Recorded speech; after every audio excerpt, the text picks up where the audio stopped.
La science-fiction nous parle de l'avenir de notre monde. Elle nous parle de voyages intergalactiques, de monstres extraterrestres et du règne métallique des machines et des robots. Et les terriens dans tout cela. À travers ces fables du futur, la science-fiction ne cesse de s'interroger sur le devenir de l'espèce humaine. La science-fiction s'intéresse à la société de demain, aux évolutions technologiques, mais aussi aux problèmes sociaux, à notre façon de vivre, d'aimer, de communiquer. Les couples du futur ressembleront-ils à celui-ci ou à celui-là? La vie dans les métropoles sera-t-elle paradisiaque ou cauchemardesque? La planète Mars sera-t-elle colonisée par les terriens? Dès ses débuts, la science-fiction a tenté de répondre à ces questions. Parmi l'éventail des solutions proposées, on ne sait laquelle est la bonne. Une chose en tout cas est sûre, le futur que l'on imagine aujourd'hui ne ressemble pas à celui qu'on imaginait hier.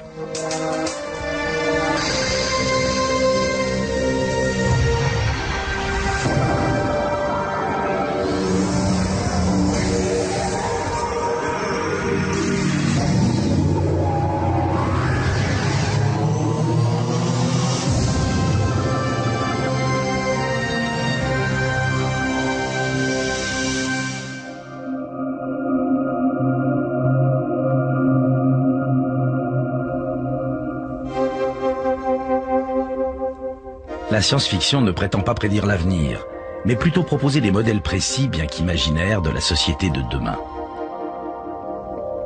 Elle parle de l'avenir en peignant des tableaux vivants, dont les peintres sont des écrivains visionnaires, comme Kim Stanley Robinson.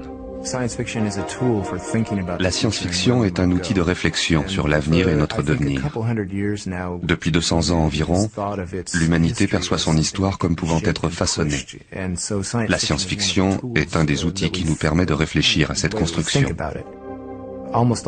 Presque toute la science-fiction contient cet aspect visionnaire ou social. Son objectif étant de divertir, la science-fiction ne peut ressembler à un essai de sociologie. Mais volontairement ou non, elle reflète les mœurs de son époque. Dans Planète Interdite, réalisé en 1956, l'équipage d'un vaisseau accidenté découvre un monde parfait, créé par un savant misanthrope, seul rescapé avec sa fille d'une ancienne expédition. Le capitaine du vaisseau et la jeune Alta sympathisent. Marianne! Didn't bring my bathing suit. What's a bathing suit?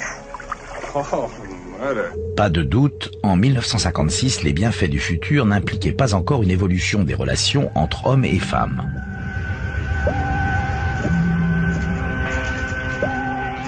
À la fin du film, Alta est poursuivie par un monstre invisible. Comme tout ingénu traditionnel, elle est incapable de se défendre. Elle n'a qu'un seul recours, se réfugier entre deux bras musclés, sous l'aile protectrice d'un homme. Voilà la place des femmes de l'avenir. D'ailleurs, celles qui prétendent à un autre destin se font sévèrement critiquer. Surtout dans les films de série B, où la science et les machines sont la chasse gardée des hommes. Especially in the brains department. Yeah, very attractive too. Yeah, I agree. But you can quote me on this. Unless you look like a test tube or a chemical formula, you haven't got a chance. Pour l'écrivain William Gibson, la différence entre les rôles des deux sexes est très nettement marquée. On peut comparer ça à la différence entre hardware et software. Les femmes qui ont un rôle actif sont celles qui créent le software. Les personnages masculins mettent toute leur foi dans le hardware. À tort, à mon avis.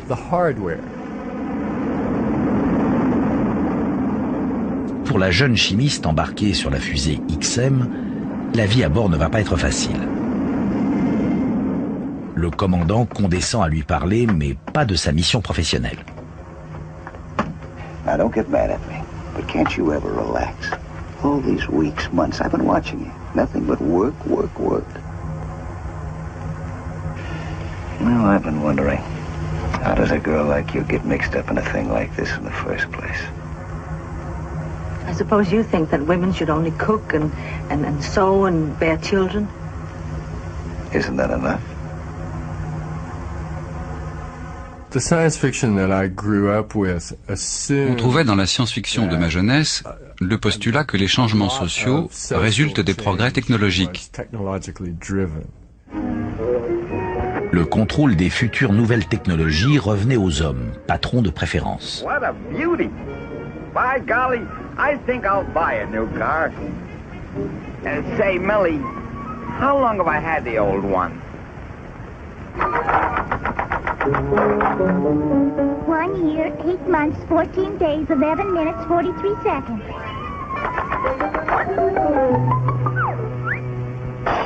3 o'clock, boss.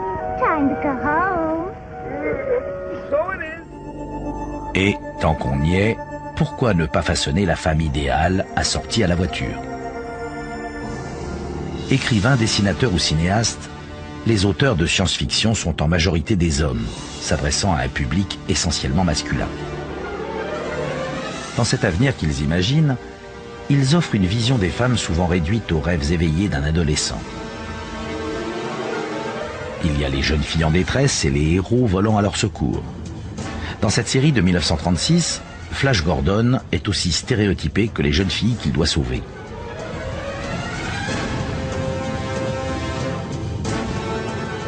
Mais lui au moins il agit, alors que les filles apparemment ne savent faire qu'une chose. Good many dramatic situations begin with screaming.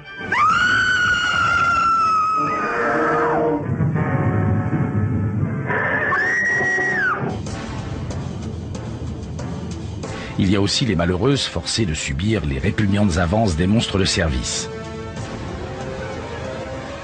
Extraterrestres, insectes géants, robots diaboliques, tous s'en prennent aux jolies terriennes, même si parfois le robot monstre en question a l'air plus perdu que sa victime.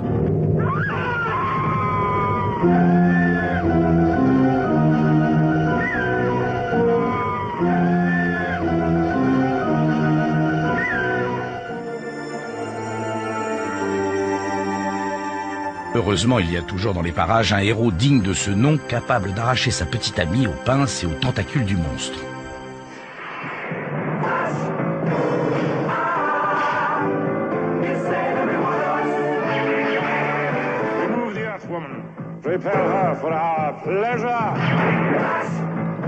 En 1980, Flash Gordon réapparaît, au cinéma cette fois.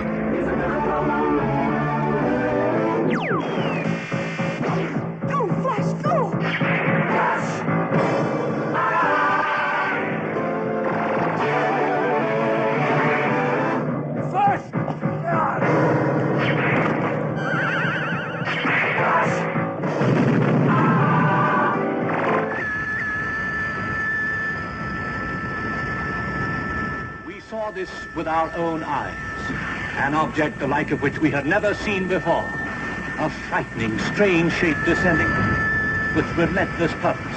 Where did it come from? La science-fiction autorise toutes les extravagances vestimentaires. Dans ce film de 1951, l'envahisseur est une envahisseuse, venue de Mars, émoulée dans une tunique de cuir noir, très osée pour une terrienne, très à la mode sur Mars. Sa particularité, elle désintègre les gens avec un petit sourire en coin. Si vous avez réussi à échapper à l'astronavigatrice de série B, vous aurez peut-être la chance d'atteindre cette planète où Zsa Gabor règne sur une population d'ardentes Amazones en tenue légère. Landing on an unknown planet, they are captured by long-limbed beauties. When they say, "Take me to your leader," and they take them to a creature like this, you know they're on planet Venus. We're the only men on the whole planet? Yes.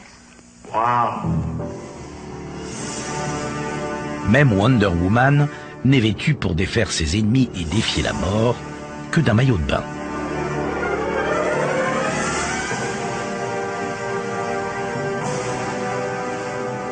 Secrétaire sexy de jour, super Amazone de nuit, Wonder Woman est une héroïne active qui possède des pouvoirs et s'en sert. Pourtant, elle est constamment sollicitée de tout abandonner pour se marier. La séduction est l'arme fatale des femmes de la science-fiction, comme en témoigne Metropolis, le premier grand film d'anticipation. Fritz Lang y explore la séduction féminine. Son héroïne, une androïde, n'est pas véritablement humaine, mais la fascination qu'elle exerce sur les hommes est tout aussi réelle.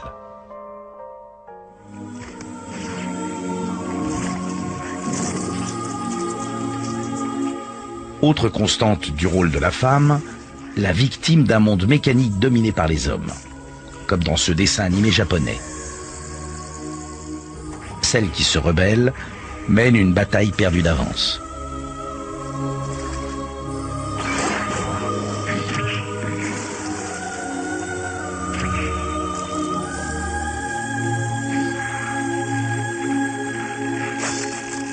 Alors où sont les vraies femmes? Celles qui participeraient à égalité avec les hommes aux grandes réalisations du futur. Dès le début, on en trouve quelques-unes. Des exceptions, comme la femme astronaute de ce film de Fritz Lang, La femme sur la Lune, réalisé en 1929. Elle n'est jamais traitée avec condescendance par ses compagnons à bord de la fusée lunaire. Au contraire, elle est acclamée en héroïne à part entière.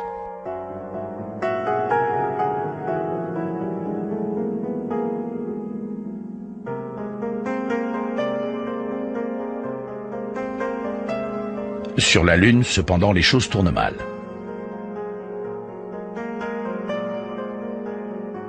Les aventuriers doivent retourner sur Terre en catastrophe, abandonnant un des hommes sur la planète morte. À la dernière minute, l'héroïne opte pour le sacrifice et décide de rester avec lui. Et le film suggère qu'il a plus besoin d'elle qu'elle de lui. On ne sait pas s'ils vont survivre, mais ces nouveaux Adam et Ève partent sur un pied d'égalité.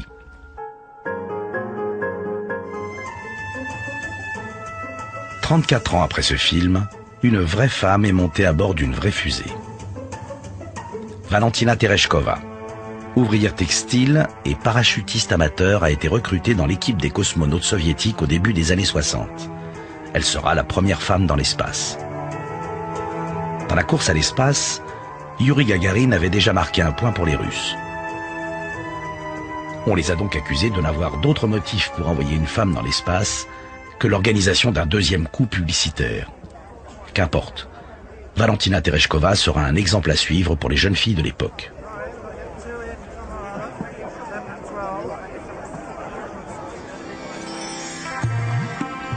Sexe, drogue et rock'n'roll, les années 60-70 voient s'épanouir la rébellion de la jeune génération contre le conservatisme ambiant. L'establishment hollywoodien se cantonne dans les stéréotypes traditionnels, mais quelques films de science-fiction au diapason de la culture hippie connaissent un immense succès. Barbarella, championne de l'amour libre, incarne la femme libérée des années 60. See Barbarella do her thing with the nice angel. With the warm, friendly Iceman. With the cold, evil Black Queen. Hello, pretty. Pendant les mêmes années 60-70, les mouvements féministes revendiquent dans la rue l'égalité des sexes. On voit apparaître une science-fiction différente, où les femmes peuvent se reconnaître, une science-fiction imaginée par des femmes. Parmi elles, l'écrivain Marge Piercy. On aimait bien la science-fiction, mais on ne s'y reconnaissait pas. On voulait y trouver des femmes humaines, même si on les appelait autrement, qui reflèteraient nos préoccupations. On ne voulait pas être des accessoires ou des récompenses, on voulait un rôle actif. Dès le début, la série Star Trek de Gene Roddenberry casse le moule traditionnel en installant dans la salle de pilotage une femme officier et noire de surcroît. Ça ne plaît pas à tout le monde. Et Roddenberry doit fréquemment se battre avec les dirigeants des chaînes pour la garder à bord.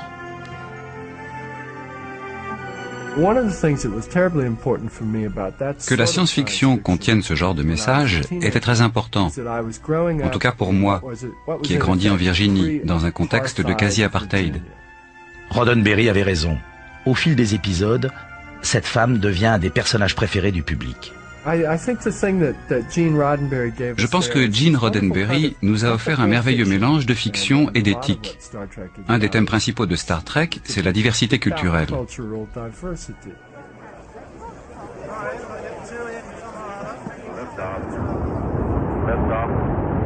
Mae Jemison, la première astronaute noire américaine, a reconnu que sa vocation était née en regardant cette série télévisée. Elle s'est acquittée de sa dette plus tard en participant à un des épisodes de Star Trek. Dans la guerre des étoiles, la princesse Leia est un personnage plutôt passif, mais dans l'Empire contre-attaque, elle dirige ses soldats comme un vrai chef de guerre. The energy shield can only be opened for a short time, so you'll have to stay very close to your transports. 2 fighters against a Star Destroyer? The ion cannon will fire several shots to make sure that any enemy ships will be out of your flight path. When you've gotten past the energy shield, proceed directly to the rendezvous point. Understood? Good luck. La science-fiction ne donne pas plus l'occasion d'explorer la sexualité que les romans consacrés à la vie contemporaine. Mais elle permet d'en modifier les ingrédients de façon extrême afin de mettre en scène des situations très familières sans que les gens s'en rendent compte. Dans ce film réalisé en 1974, Catherine Ross, nouvelle venue dans une petite ville, est atterrée par le conformisme des femmes qu'elle rencontre.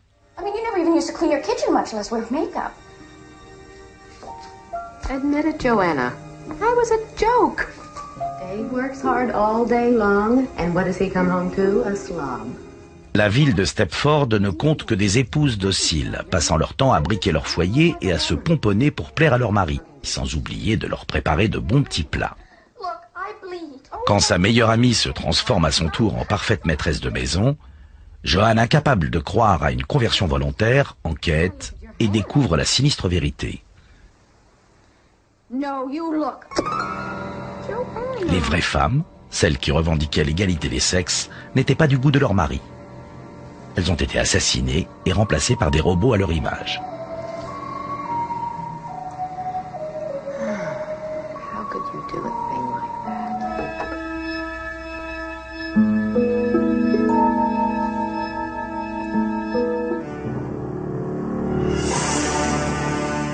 À partir des années 70, les femmes commencent à combattre.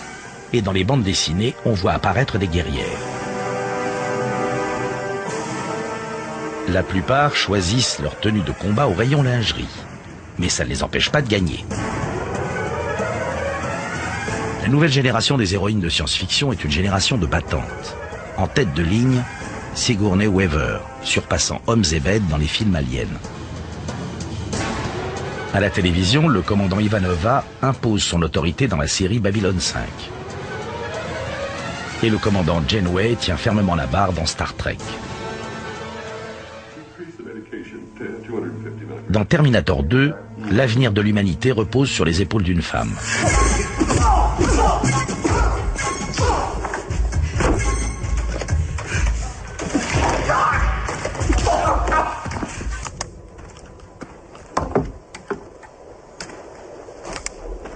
Relations et rivalités entre hommes et femmes ne sont pas les seuls problèmes sociaux que pose la science-fiction. Elle s'est beaucoup intéressée aussi à notre cadre de vie.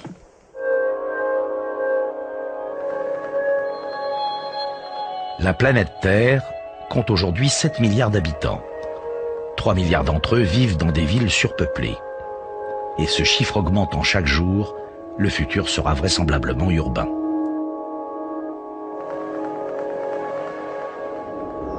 Le rythme accéléré des progrès technologiques de notre époque exige des êtres humains une grande rapidité d'adaptation.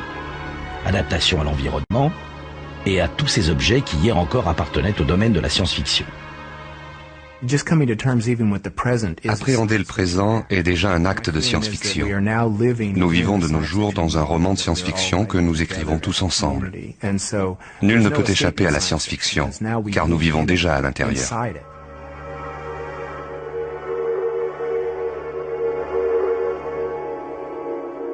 Acier, verre, fibres de carbone et titane, ces nouveaux matériaux de construction donnent aux grandes villes d'aujourd'hui un look futuriste. Architectes et designers puisent dans la science-fiction pour créer un environnement urbain dont elle s'inspire à son tour.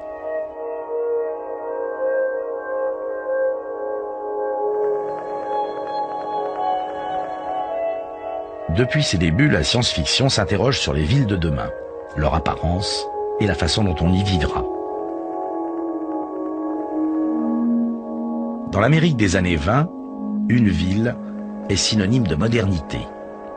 New York. Fritz Lang s'inspire des immeubles géants qu'il y a vus pour imaginer sa métropolis.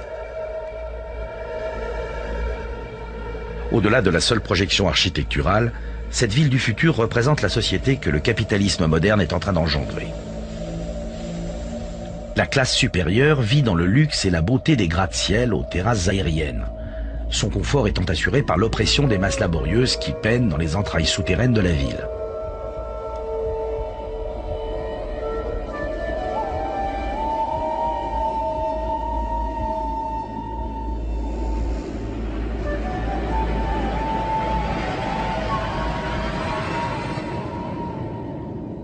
Les auteurs de science-fiction de l'époque ne partagent pas tous cette vision pessimiste de la ville et de la société future.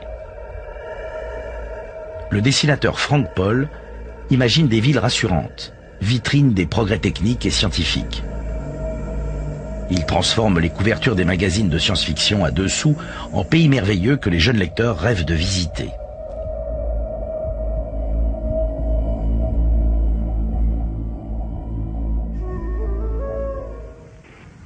L'Amérique de l'époque s'enthousiasme pour la modernité.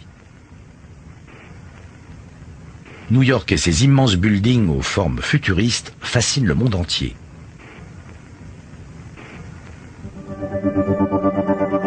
Dans le film La vie future, les citadins du XXIe siècle s'étonnent de la saleté du New York des années 30. À l'inverse de Metropolis, ce film montre une ville souterraine confortable, lumineuse et spacieuse. Il dépeint l'avenir radieux qui attend les êtres humains s'ils laissent la science et la technologie diriger leur vie.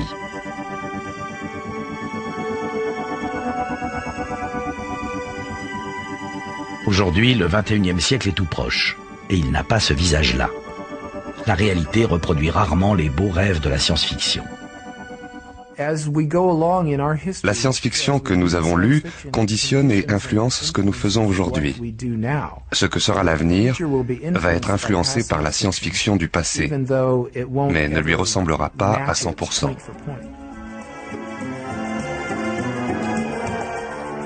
La science-fiction rêvait de villes scintillant sur le fil de l'horizon, et nous en avons bâti quelques-unes. Malheureusement, elles sont souvent noyées dans un nuage de pollution. Une pollution le plus souvent due à l'une des grandes conquêtes de l'homme, l'automobile.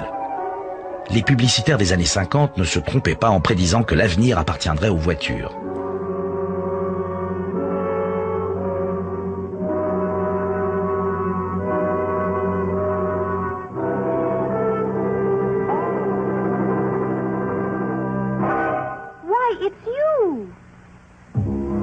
Firebird 2 to Control Tower. We are about to take off on the highway of tomorrow. Stand by.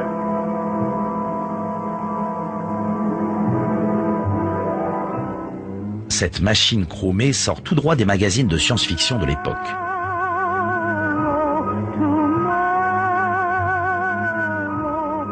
Les dévoreuses d'essence de ce type ont laissé leur marque sur la ville moderne.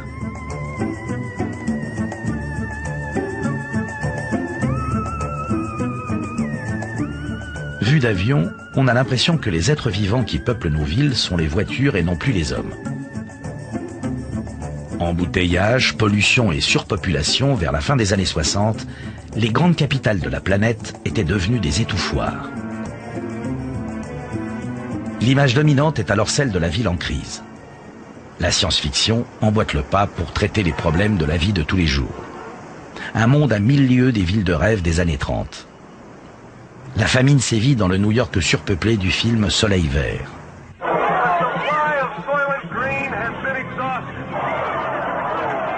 Les autorités détiennent le monopole de la fabrication et de la distribution de la seule ressource alimentaire disponible, un produit en plaquettes appelé Soleil vert.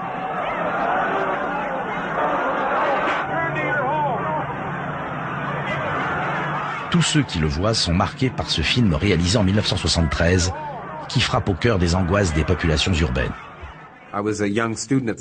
J'étais encore étudiant quand j'ai vu Soleil vert et je me souviens que ça m'a vraiment secoué.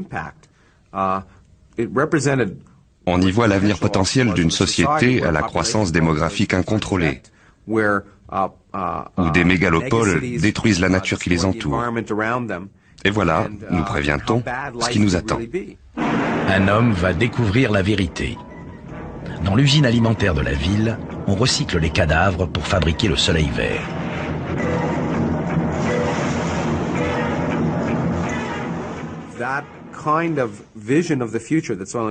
Ce genre de science-fiction, qui propose une vision de l'avenir extrêmement pessimiste, joue un rôle très important car elle déclenche une sonnerie d'alarme qui nous pousse à nous interroger.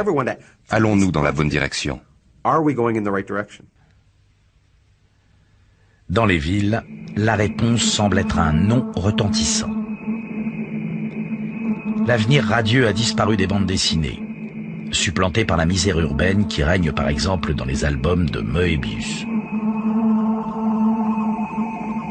La violence est omniprésente et elle est combattue par la violence. Le justicier, Judge Dredd, ne perd pas de temps à parlementer pour faire régner l'ordre dans l'anarchie surpeuplée de Mega City One.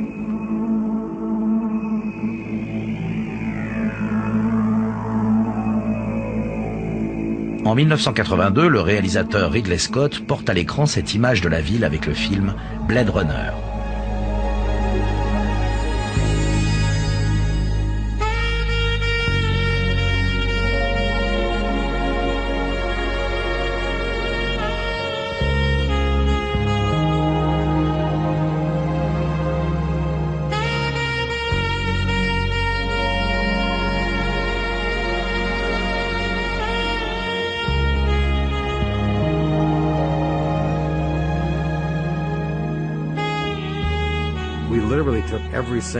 On a pioché dans tous les styles architecturaux, du byzantin, du maya, les tours en verre du XXe siècle et des véhicules aériens.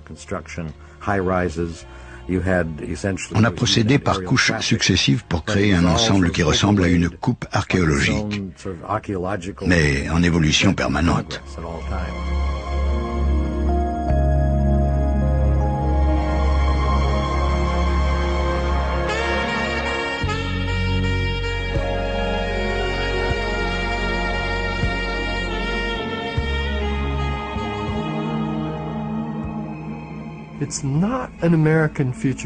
Cet avenir-là n'a rien d'américain.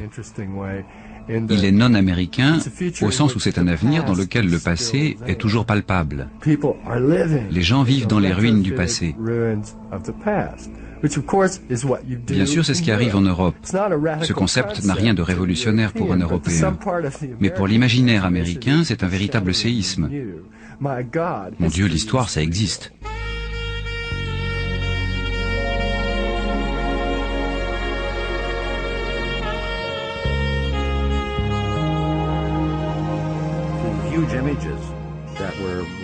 Nous avons mis ces panneaux géants dans Blade Runner pour écraser la dimension humaine. D'ailleurs, c'est ce qui se passe aujourd'hui. Allez à Tokyo et vous verrez. Là-bas, c'est dans un but publicitaire, mais l'effet visuel est le même. Les passants deviennent tout petits. Blade Runner montre qu'une société à haute technologie ne résout pas les problèmes sociaux. La technologie peut nous aider dans notre vie, mais elle ne résout pas les problèmes humains. La cupidité, la peur, la haine, qui existent et qui existeront toujours. L'imagerie urbaine qui a inspiré Blade Runner a aussi influencé William Gibson. Leurs univers se ressemblent, même si celui de Gibson appartient à une dimension différente, celle du cyberespace. La première fois que j'ai vu Blade Runner, je suis sorti du cinéma en courant. J'étais en train d'écrire Neuromancien. Et je découvrais que ce réalisateur anglais non seulement utilisait le même genre de matériaux, mais en plus, ça avait l'air mieux que ce que j'avais dans la tête. Les livres de Gibson ouvraient un nouveau chapitre de la science-fiction en plongeant dans le monde virtuel du cyberespace. Le cyberespace est une ville immense à géographie variable, dont chaque embranchement mène à des milliers d'autres embranchements. On s'y déplace à travers le monde sans bouger. What are you doing? Making a long-distance phone call. Beijing hotel. Beijing selected. L'ubiquité informatique, la création de ce domaine détaché de toute existence physique, est en train de révolutionner le monde, de la même façon que l'urbanisation a tout changé. La possibilité de s'échapper dans un monde virtuel ajoute une dimension supplémentaire à la vie urbaine et permet de tisser des intrigues de plus en plus complexes.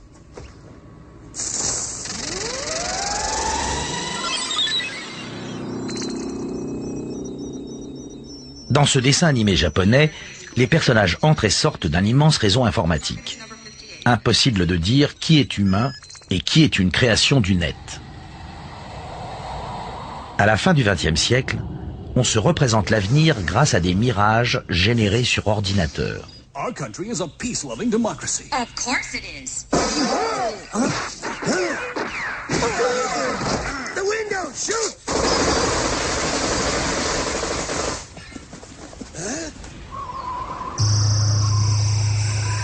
I don't believe it.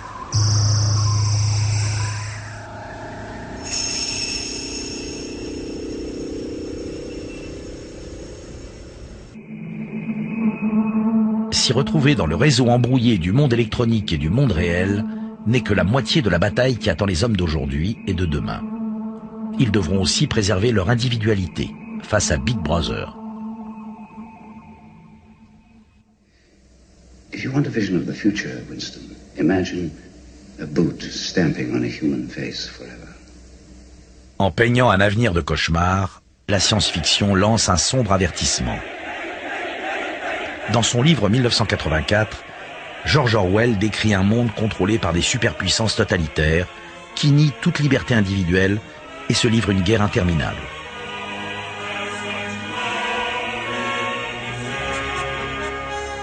Big Brother détient le pouvoir absolu.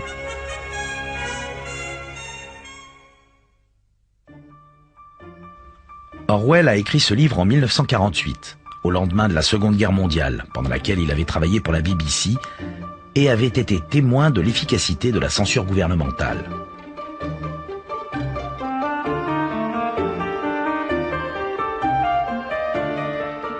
L'écrivain voyait dans toute forme de propagande étatique le germe d'un lavage de cerveau à l'échelon national. Les événements de l'époque lui fournissaient à la fois des sujets d'inspiration et des raisons de s'inquiéter. L'Allemagne nazie avait démontré les dangers de concentrer le pouvoir politique dans les mains d'un seul homme et l'efficacité de la propagande et de l'embrigadement de la jeunesse. Même système totalitaire en URSS, où régnait le petit père du peuple. Winston Smith, le héros d'Orwell, travaille au ministère de la vérité. En fait, le ministère du mensonge. L'histoire y est réécrite jour après jour pour être adaptée aux besoins politiques du moment. La langue aussi est remaniée. Big Brother a imposé le novlangue, dont on a expurgé tous les mots subversifs comme justice et démocratie. Toutes les œuvres majeures de la science-fiction parlent de là où nous sommes et de là où ça pourrait nous mener. Ce sont des fusées d'alerte qui disent « Attention, on est en train de partir par là ».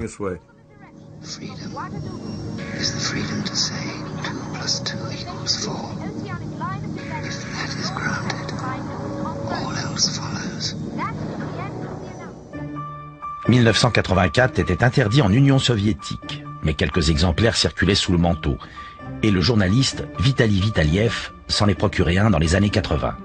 Pour lui, cette œuvre de fiction est très proche de la réalité. Je ne connaissais pas du tout George Orwell et j'étais ébahi de découvrir que quelqu'un d'un autre pays puisse décrire notre vie de façon aussi précise, quoique un peu caricaturale.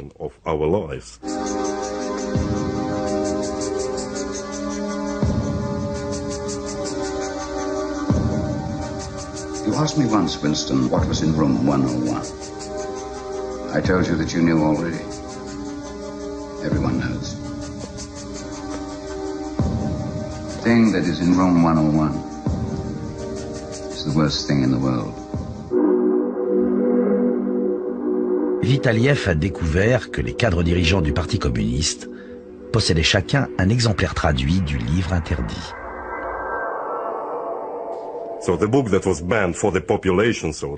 Ainsi, ce livre interdit à la population, comme on nous appelait à l'époque, était tout à fait disponible pour l'élite. Et j'ai immédiatement soupçonné qu'il s'en servait comme d'un manuel, car il décrit parfaitement les mécanismes du pouvoir totalitaire. In your case, it is rats.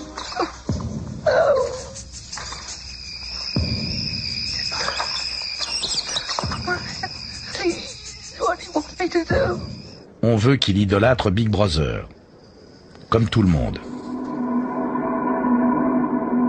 De nos jours, une personne vivant et travaillant dans une grande ville est sous l'œil d'une quelconque caméra de surveillance 25 fois par jour en moyenne. Cette statistique n'aurait pas manqué d'inquiéter George Orwell. L'individu face à la société, cette question m'a toujours intéressé. Nous sommes inondés par les images, les slogans de la télé, de la publicité. Essayer de conserver notre individualité est très difficile. Dans le monde d'aujourd'hui, on nous dit quoi faire, quoi acheter, quoi manger et quoi boire. Beaucoup pensent que les professionnels de la persuasion médiatique ne sont qu'une version édulcorée du tout-puissant Big Brother. Je me souviens, j'ai décidé de quitter l'Amérique en 1967, un jour où je marchais sur la plage de Santa Monica. Il y avait le coucher de soleil, le clapotis des vagues, une fille superbe à mon bras. J'étais amoureux, j'étais heureux, mais l'étais-je vraiment? Ou l'étais-je seulement parce qu'on me l'avait dit dans une pub?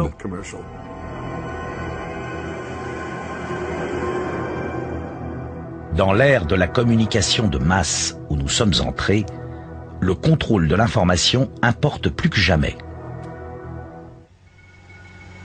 Dans son roman, Fahrenheit 451, Ray Bradbury imagine des pompiers qui n'éteignent pas les feux, mais les allument. Leur mission est de brûler tous les livres.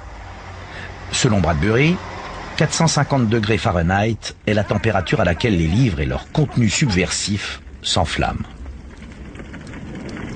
What do you think you're doing? There's no need for that. I said the books, Montag. That's good. That's what I like to see. Sweet reason. Les écrivains de science-fiction tendent au futur un miroir distordant avant de le retourner vers le présent. Happiness. What a poor idiot you must have been. À mon avis, la science-fiction est une littérature sur le futur. Ce n'est pas la science qui la définit, car on n'y parle pas forcément de science. C'est tout simplement de la fiction qui se déroule dans le futur. Elle a donc toujours un élément visionnaire, et elle est toujours politique, puisqu'on décide de ce qui est important ou non, de ce qui va changer et de ce qui restera pareil. Elle a toujours été une utopie sociale. Même en décrivant le pire avenir, elle reste utopique, car elle essaie de dire « n'allez pas dans cette direction, il y a de meilleurs choix possibles. »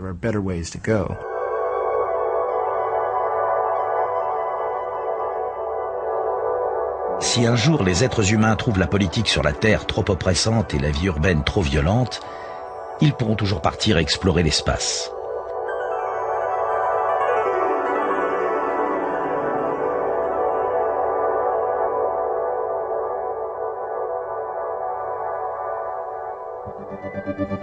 Dans la science-fiction, il est permis de s'exiler sur d'autres planètes, n'importe où, ailleurs. L'univers entier nous attend.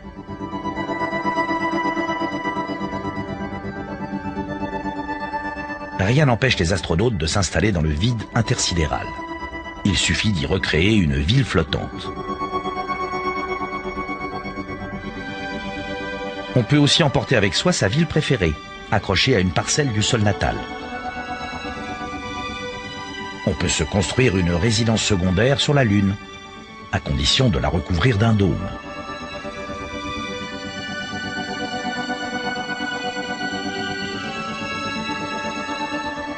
Autre planète, nouvelle société.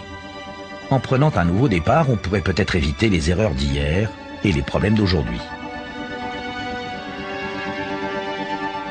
Mars, la planète la plus proche de nous, fascine autant les auteurs de science-fiction que les astrophysiciens. Kim Stanley Robinson lui a consacré une série de romans. La planète Mars m'attire particulièrement parce qu'on sait où elle est. On peut la voir à l'œil nu. Ce n'est pas une construction théorique ou un endroit imaginaire.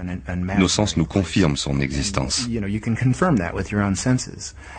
Et maintenant qu'on a ces photos satellites qui montrent comment est constituée la surface, on découvre un monde stupéfiant, avec des formations géologiques gigantesques par rapport à la Terre. Et si on aime les déserts et les montagnes, les environnements extrêmes, sur Mars on est servi.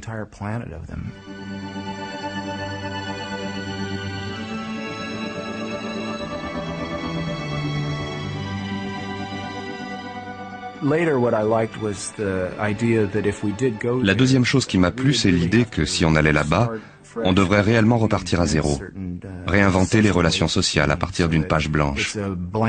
C'est donc l'envie de combiner la beauté de cette planète et les développements sociaux qui m'a poussé à tenter cette aventure littéraire. En 1877, un astronome italien annonce avoir repéré des canali sur Mars. Il voulait parler de chenaux, mais une erreur de traduction en a fait des canaux. De cette erreur ont surgi toutes sortes de spéculations sur une possible civilisation martienne, dont les fameuses chroniques martiennes de Ray Bradbury et les récits d'aventure d'Edgar Rice Burroughs.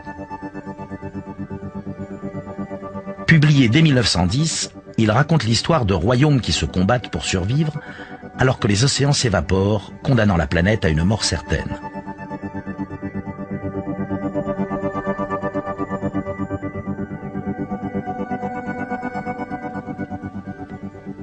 Se rendre sur Mars est depuis longtemps une des obsessions d'Hollywood.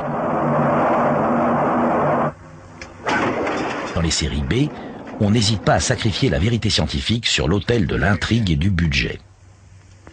Ainsi, dans Rocket Ship XM, lorsque la fusée se pose sur Mars, il pleut des trombes, malgré l'impossibilité prouvée du phénomène. Mars extending as a welcome. We're prepared to disembark first thing in the morning.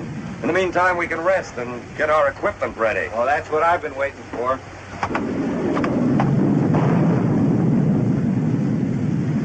Yeah, I've been itching to get into one of these things. Sorry to disappoint you, Bill. We have atmosphere here. We won't need pressure suit. On est aujourd'hui en mesure d'affirmer le contraire. La pression atmosphérique de Mars est bien inférieure à celle de la Terre.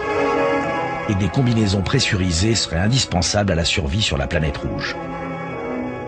Mais ces intrépides explorateurs de série B se promènent en blouson d'aviateur, joyeusement indifférents à la réalité. Le décor, lui, est plus ou moins vraisemblable, même si l'intrigue exige qu'on découvre dans ce désert pierreux les reliques d'une ancienne civilisation martienne. The mind that conceived this must have been of a high order of intelligence, at least the equal of Earth.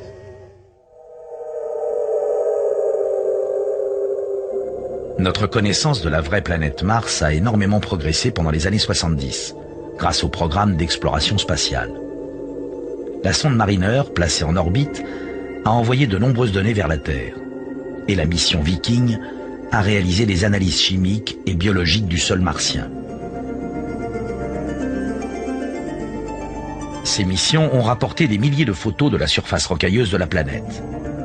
On a découvert aussi, grâce à des tests atmosphériques, les conditions climatiques difficiles que d'éventuels futurs colons devraient endurer. Mais l'avancée scientifique la plus importante est toute récente. En juillet 1997, la mission Pathfinder a réussi à diriger les déplacements d'un robot sur la surface de Mars, depuis la Terre. Ce jour-là, le monde de la science-fiction et de la science tout court ont retenu leur souffle. Était-ce le premier pas de la colonisation de Mars ? Et si oui, qui en aurait le contrôle? Grâce à Internet, le monde entier a pu assister en direct à cette réussite technique digne d'un récit de science-fiction. Le jour de l'atterrissage, 22 millions de personnes ont demandé à se connecter au site de Pathfinder. Ce jour-là était un 4 juillet, fête nationale des États-Unis. Raison de plus pour le vice-président Al Gore de féliciter les chefs de la mission. Congratulations to all of you out there on behalf of President Clinton and all of the people of our country. Happy 4th of July and congratulations on doing an absolutely outstanding job. À qui reviendra le contrôle de ces nouveaux territoires de l'espace est bel et bien devenu un sujet d'actualité. Pourtant, seule la science-fiction semble s'en préoccuper sérieusement. Le film Total Recall donne de Mars une image aussi exacte qu'inhospitalière et en prédit l'exploitation capitaliste. Une colonie minière y est établie sous un dôme pressurisé et une petite bande de rebelles mène une guérilla contre l'infâme et avide directeur de la mine.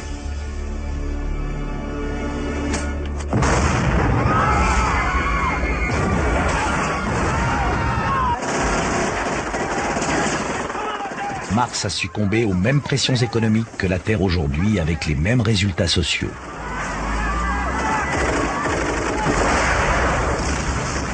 À la fin, les rebelles déclenchent une énorme explosion qui entraîne la formation en quelques minutes d'une atmosphère respirable, libérant les habitants de la tyrannie de l'entreprise minière.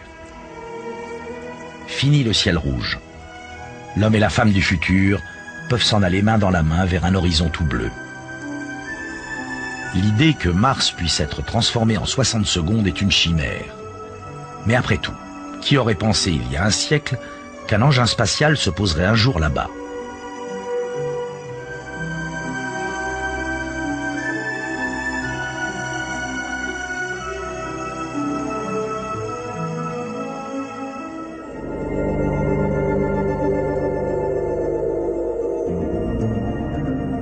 Les livres de Kim Stanley Robinson racontent en détail le processus de colonisation de Mars.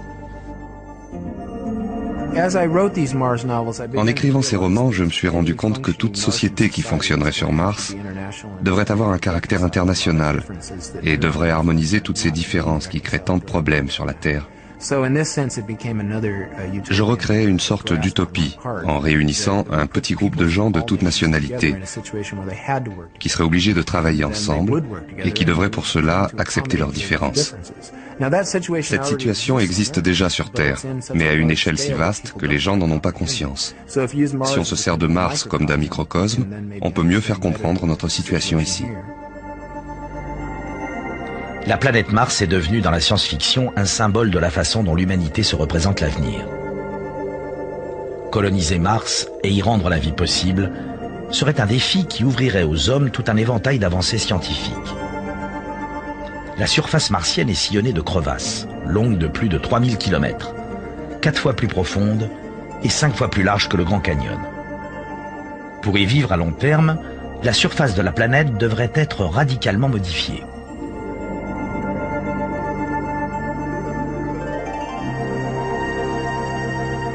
Étant donné le peu d'oxygène disponible, les colons devraient au début vivre sous des dômes dans un environnement artificiel protégé du froid et de la faible pression. Et puis viendrait ce qu'on appelle le stade du terraforming. C'est une sorte de remake de l'évolution en accéléré. Il faudrait commencer par réchauffer la surface gelée de la planète, multiplier par 100 la densité de l'atmosphère et produire suffisamment d'oxygène et d'azote pour permettre à la vie de se développer. La transformation serait spectaculaire. Comment la réaliser, c'est un autre problème. Les suggestions des savants ressemblent fort à de la science-fiction. Ils proposent de disposer dans l'espace des miroirs réfléchissant les rayons du soleil pour réchauffer la planète, ou de prendre de la glace sur les astéroïdes de passage pour se procurer de l'eau. La curiosité populaire a une influence certaine sur la recherche spatiale. Une grande partie, par exemple, des recherches sur les stations orbitales ont pu être financées grâce à la pression de l'opinion qui a été sensibilisée par la science-fiction à l'exploration de l'univers. La miniaturisation pourrait aider à réaliser une exploration aussi coûteuse. Il faudrait utiliser des machines minuscules, 1 milliard de fois plus petites que celles dont on dispose de nos jours, des machines constituées de molécules comme ce prototype d'engrenage. Parce qu'elles peuvent s'auto-répliquer, ces machines moléculaires permettraient de construire des colonies dans l'espace sans avoir à transporter des équipements lourds à travers la galaxie.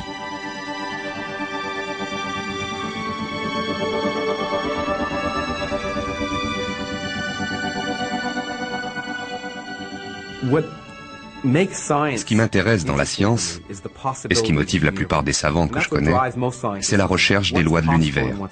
Découvrir ce qui est possible et ce qui ne l'est pas. C'est le grand thème de la science-fiction. Elle s'interroge sur ce qui est possible dans l'univers.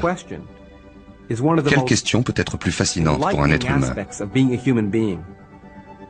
Essayez de trouver la réponse à cette question, ou même seulement se la poser, est l'une des plus importantes contributions de la science-fiction à l'évolution de notre société.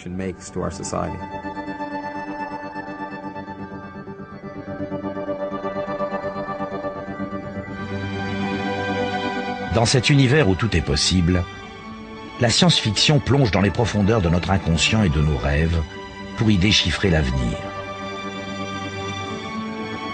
Elle rêve du futur avec les yeux d'aujourd'hui. Ce futur imaginaire, nous pouvons le visiter. Le vrai futur, nous devrons le construire.